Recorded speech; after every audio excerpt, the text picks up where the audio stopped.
मायके की चाय। शाम के 6 बज रहे हैं बहू, तुम इस वक्त आ रही हो? जरूर अपने माता पिता के पास गई होगी चाय पीने।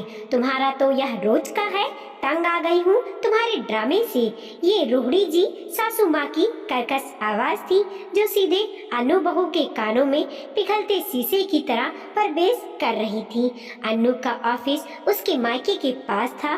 शाम में ऑफिस से निकल रास्ते में अपने मायके रुक जाती थी और अपने माता पिता के हाथों से बनी इलायची वाली चाय पीकर वापस आती थी। वृद्ध माता पिता अपनी इकलौती लाडली बेटी का एक झलक के लिए सुबह से इंतजार करते रहते थे। इसीलिए ऑफिस में कितना भी काम हो वह उसे ड्रॉअर में रख कर शाम की चाय पीने के लिए 10 मिनट के लिए ही सही अपना मायके जरूर जाती थी। घर आते ही अपना पर्स स्कूटी से निकालकर अपने कमरे में रख वह हाथ मुंह धोकर जैसे ही किचन में गई वैसे ही सासू माँ की आवाज उसके कानों में गई। वैसे तो अनु ने रमाबाई कामवाली को घर के हर काम के लिए लगा रखा था ताकि उसके ऑफिस जाने से सासू माँ को काम की परेशानी ना हो। सुबह का चाय और खाना बनाकर वह खुद जाती थी क्योंकि कामवाली के हाथों से बना खाना उन्हें पसंद नहीं था और अपनी मायके से चाय पीकर भी वह समय से घर वापस आ जाती थी। परंतु रोहिणी जी को उसका रोज मायके होकर आना बिल्कुल पसंद नहीं था। सिर्फ चाय लाई हो बहू, तुम्हें पता नहीं है बाहर मौसम कैसा है? पकौड़े भी खिलाओ साथ में। अनु के ससुर ने बाहर का मौसम देखकर बोला, इसे सब पता है, खुद मायके से चाय पकौड़े खाकर आई होगी, इसे क्या फर्क पड़ता है? हमारे लिए रमाबाई को छोड़ रखा है, बस अपनी नौकरी अपना मायका। सासू माँ ने फिर ताना मारा। अनु को अफसोस हुआ, क्यों मना किया मम्मी को? थोड़ी देर ही सही खा लेना था मुझे पकौड़े। मम्मी के हाथों से बना प्याज का पकौड़ा मेरा फेवरेट। वैसे भी ऑफिस से वापस ससुराल आते ही काम में लग जाओ, कोई एक बार नहीं पूछता कि कुछ खाया या नहीं।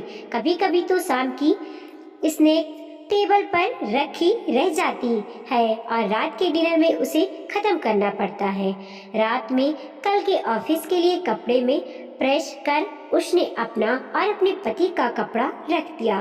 कल ऑफिस में मीटिंग थी, उसकी तैयारी भी करनी थी। सुबह के ब्रेकफास्ट और लंच की भी तैयारी रात में करते करते 11 बज गए थे। क्या बात है, परेशान लग रही हो?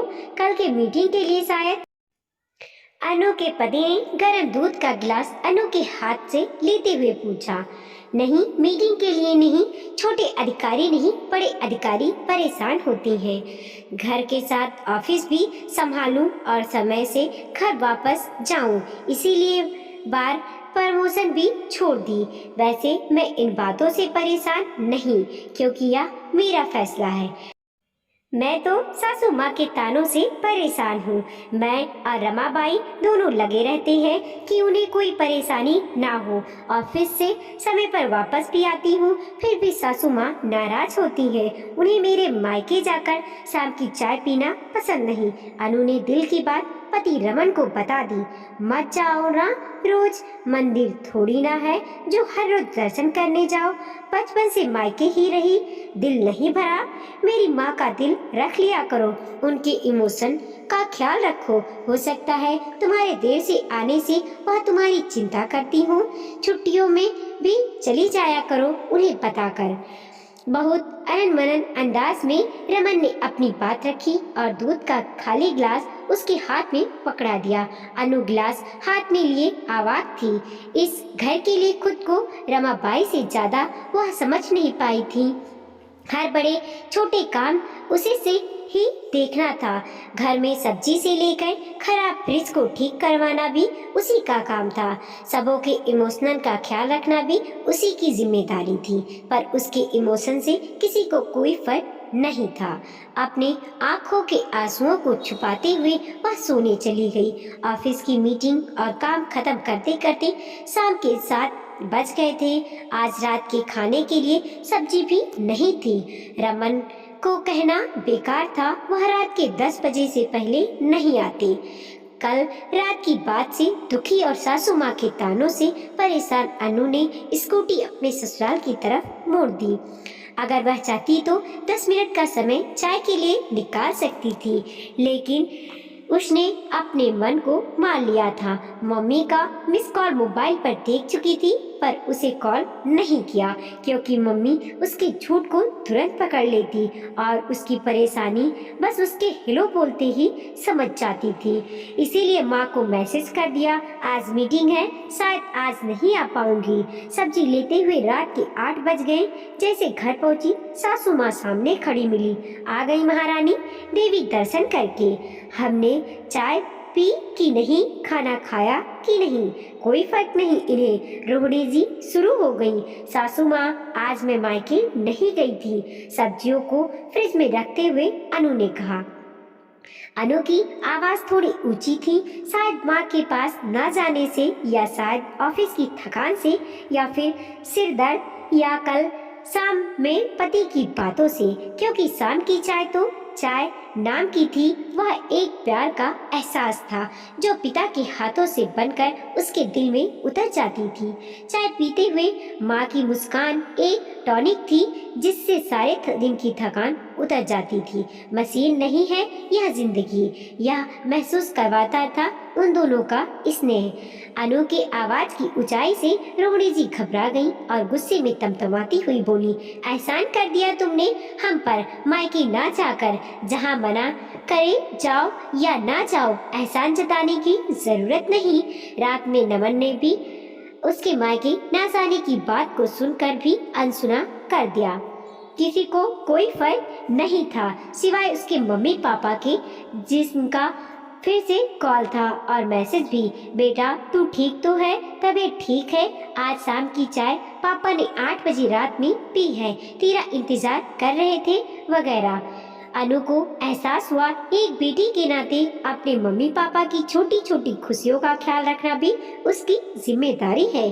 अपनी जिंदगी की शाम का 10 मिनट तो मैं उस भगवान के लिए दे ही सकती हूँ जिसने मेरे लिए अपनी पूरी जिंदगी गुजार दी, जिसका एक ही सपना है मेरी खुशी और मेरी मुस्कान, और उनकी खुशी के लिए मेरा खुश रहना जरूरी है, क्योंकि मेरी परेशानी वह बिना कहे भाग जाते हैं और मुझे देख दुखी हो जाते हैं। घर का सारा काम निपटा कर अनु सोने चली गई। अनु ने अगले सुबह उठते ही अपनी मम्मी की फेवरेट सब्जी भिंडी का भरवा बनाया और पापा के पसंद का ब्रेकफास्ट पोहा बनाकर टिफिन में पैक कर लिया।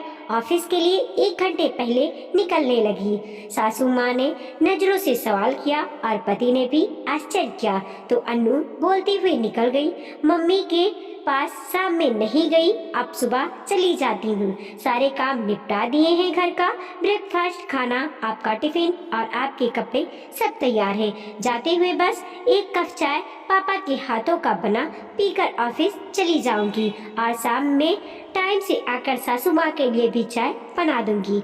अनु की बात सुनकर सासू माँ ने उत्तर थी, कल शाम की उसकी ऊंची आवाज की वजह से शायद वह कुछ बोल नहीं पाई। अनु की स्कूटी की आवाज सुन उसकी मम्मी समझ गई कि अनु आ गई है। वह बगीचे से दौड़ती हुई दरवाजे पर आ गई। अरे आज सुबह सुबह बेटा। अनु की मम्मी का खुशी का ठिकाना न रहा।